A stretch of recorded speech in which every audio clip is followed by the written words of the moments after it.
Hello student. आज जो है हम जोलॉजी पेपर 2 डिस्कस करेंगे। Upcoming zoology paper 2 to 2026 discuss करेंगे। तो लास्ट जो पिछला बॉटनी का पेपर था, अल्हम्दुलिल्लाह अल्हम्दुलिल्लाह वो उस पेपर का 90% पेपर जो है हमारा वो बोर्ड का लगा था। आज हम जोलॉजी 2 डिस्कस करेंगे। सेकेंड ईयर के लिए बड़ी अच्छी अपॉर्चुनिटी है, अवेल करें इस पेपर को, प्रैक्टिस करें इस पेपर की। बेसिकली इस पेपर का जो लॉन्ग सेक्शन है, लॉन्ग क्वेश्चन शॉर्ट क्वेश्चन, ये बड़ा इंपॉर्टेंट है।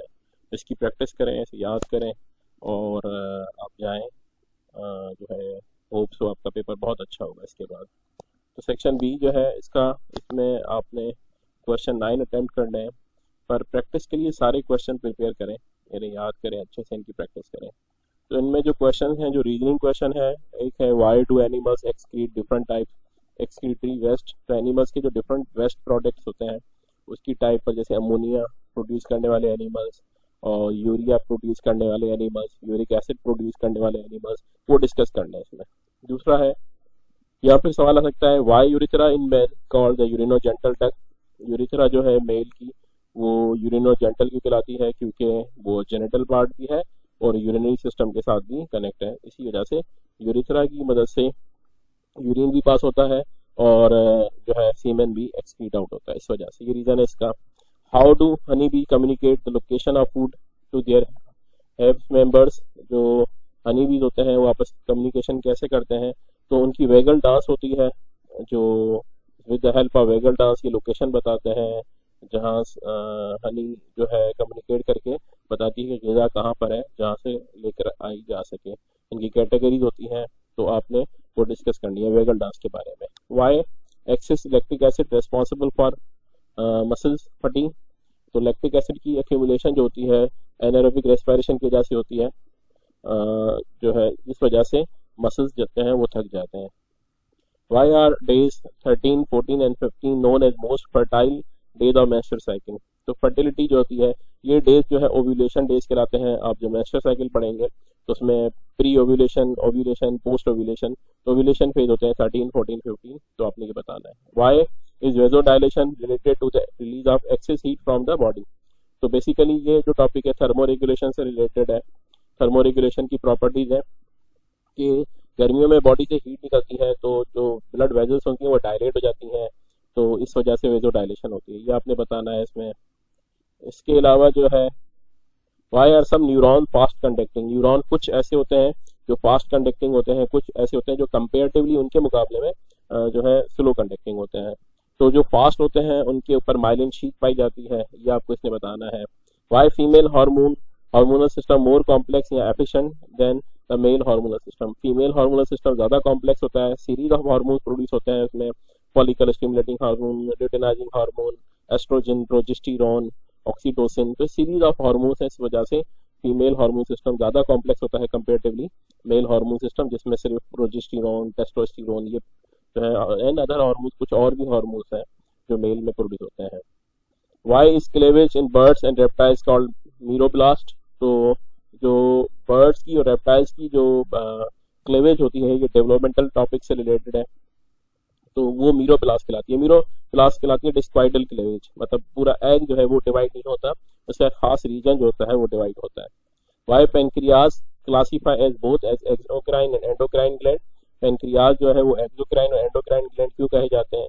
क्योंकि पेनक्रियाज जो है as exocrine gland pancreatic juice produce करते हैं और एंडोक्राइन ग्लैंड एज आपके इंसुलिन और ग्लूकागोन प्रोड्यूस करते हैं। Why do monozygotic twins have the same sex. Monozygotic twins जो है वो सेम सेक्स क्यों होते हैं? क्योंकि मोनोजाइगोटिक ट्विंस ऐसे ट्विंस होते हैं जो सिंगल जाइगोट से बनते हैं। एक सिंगल जाइगोट बनता है, फिर वो सिंगल जाइगोट जो है वो क्लेवेज करता है, टूटता है, तो दो जाइगोट बन जाते हैं, तो सिमिलर जेनेटिकल मटेरियल पाया जाता है दोनों में। तो उनमें से बनने वाले भी जो इंडिविजुअल्स होते हैं वो ट्विंस होते हैं, बिल्कुल एक दूसरे के क्लोन्स होते हैं या कॉपी होते हैं। Why posterior pituitary gland is called neurohypophysis. Basically जो पोस्टीरियर पिट्यूटरी ग्लैंड है उसके दो पार्ट होते हैं, एंटीरियर एंड पोस्टीरियर। एंटीरियर जो होता है वो अपने हार्मोन्स जो है सीक्रीट करता है, और जो पोस्टीरियर होता है उसके पास कुछ खास किस्म के, एक तो वो पोस्टीरियर हार्मोन्स प्रोड्यूस स्टोर करता है, उसके पास जो हार्मोन्स आते हैं आपके ऑक्सीटोसिन एंटी डायूरेटिक हार्मोन, वो आते हैं इसके ऊपर पाया जाने वाला ग्लैंड होता है पिट्यूटरी ग्लैंड के ऊपर, थायमस ग्लैंड, तो इसी वजह से इसे न्यूरो हाइपोफाइसिस कहा जाता है। Which part is called the thermostat of human body and why? कौन से बॉडी के पार्ट को थर्मोस्टेट कहा जाता है?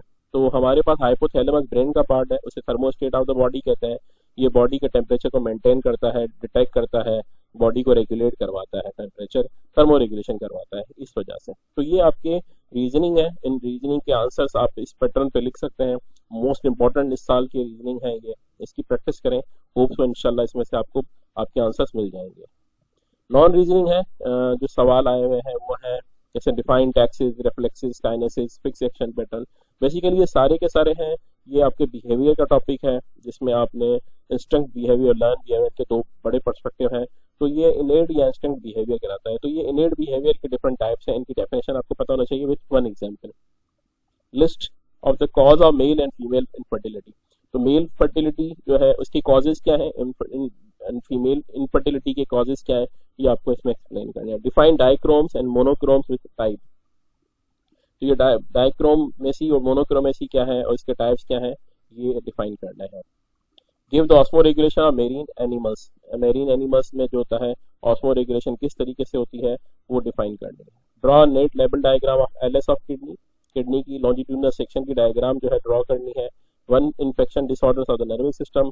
नर्वस सिस्टम के बहुत सारे डिसऑर्डर्स किताब में डिस्कस किए गए हैं, उनमें इन्फेक्शियस डिसऑर्डर के बारे में यहाँ डिस्कस किया। Differentiate between excitatory and non excitatory neurotransmitter. तो न्यूरोट्रांसमीटर्स क्या होते हैं, इनकी डेफिनेशन आपको पता होना चाहिए। और इसके अलावा इसके दो टाइप्स हैं, एक एक्सक्रीटरी कहलाते हैं, एक नॉन एक्सक्रीटरी। इनकी डेफिनेशन, इसकी टाइप पता चाहिए। एग्नोस्टिक बिहेवियर क्या है, एग्नोस्टिक बिहेवियर जो होता है ये टाइप ऑफ बिहेवियर है, इसकी डेफिनेशन और इसके एग्जाम्पल पता होना चाहिए। तो ये है आपके शॉर्ट क्वेश्चन। ये लॉन्ग क्वेश्चंस हैं। लॉन्ग क्वेश्चन दो अटेम्प्ट करने होते हैं। एक है नर्व इम्पल्स के बारे में, नर्व इम्पल्स की डेफिनेशन लिखिएगा, रेस्टिंग मेम्ब्रेन पोटेंशियल एक्सप्लेन करिएगा, एक्शन मेम्ब्रेन पोटेंशियल एक्सप्लेन करिएगा, डीपोलराइजेशन एक्सप्लेन कीजिएगा और रीपोलराइजेशन एक्सप्लेन कीजिएगा और फाइनल साइनेप्स जो है एक्सप्लेन कीजिएगा। इनकी हेडिंग डाल के, इनकी सब हेडिंग्स करके आप इसे एक्सप्लेन कर सकते हैं। या फिर osmo regulation, osmo regulatory function of nephron. Nephron जो है वो एज रेगुलेटरी फंक्शन कैसे काम करता है आपने ये एक्सप्लेन करना है। इसके अलावा नेफ्रॉन का स्ट्रक्चर आपने एक्सप्लेन करना है। तो वाटर रेगुलेशन करवाता है नेफ्रॉन, आपने वो एक्सप्लेन करना है। Human reproductive system, human reproductive system male female आपने दोनों एक्सप्लेन करने। तो male human reproductive system, female reproductive system, उन दोनों के डायग्राम की प्रैक्टिस करिएगा। लर्न बिहेवियर क्या है, लर्निंग बिहेवियर के टाइप्स क्या है। तो लर्निंग बिहेवियर की habituation, imprinting, inside learning, latent learning, classical condition, ये सारी आपने एक्सप्लेन करनी है इसमें। ब्लास्टुला विद सेगमेंटेशन कैविटी, ये डेवलपमेंटल का टॉपिक है। जो स्टेजेस है मोरुला, ब्लास्टुला, गैस्ट्रुला, तो आपने ब्लास्टुला से लेकर सेगमेंटेशन तक एक्सप्लेन करना है। 3 terminal layers, ectoderm, endoderm, mesoderm, इनके बारे में भी बताना है इसमें। Describe types of fracture and how they are repair. आपने बताना है कि फ्रैक्चर्स के कितने टाइप्स होते हैं, सिंपल, कंपाउंड, कॉम्प्लेक्स, और रिपेयर ऑफ फ्रैक्चर का पूरा टॉपिक है वो डिस्कस करना है। What is ageing, describe the causes and types of ageing. Ageing के बारे में बताना है, उसकी कॉजेज एजिंग के है, डिफरेंट टाइप है, जेनेटिकल है, एनवायरमेंटल है, न्यूट्रिशनल है, ये सारे एक्सप्लेन करने हैं और एजिंग की टाइप बतानी है आपने। इसके बाद है discuss the structure of skeletal muscles and sliding filament theory. तो आपने स्केलेटल मसल्स के पूरे स्ट्रक्चर के बारे में बताना है और उसमें इसके बाद स्लाइडिंग फिलामेंट थ्योरी है, ये डिस्कस करनी है। आखिरी है stages of developmental in their third trimesters. तो ये ट्राइमेस्टर्स 3-3 महीने की डेवलपमेंटल स्टेजेस होती हैं। पहले 3 महीने की जो फीटस की होती है वो कहलाती है फर्स्ट ट्राइमेस्टर, सेकंड 3 महीने के कहलाता है सेकंड, एंड तीसरा कहलाता है थर्ड ट्राइमेस्टर। तो लास्ट के 3 मंथ्स जो डेवलपमेंटल फीटस में चेंजेस आते हैं उन्हें कहते हैं थर्ड ट्राइमेस्टर। तो ये टॉपिक वो है जो मोस्ट इंपॉर्टेंट टॉपिक है कल के पेपर के लिए। होप सो, उम्मीद आपका इंशाल्लाह पेपर अच्छा होगा। इसकी तैयारी कीजिए, प्रैक्टिस कीजिए, बार बार प्रैक्टिस कीजिए और जाकर पेपर दीजिए। Best of luck.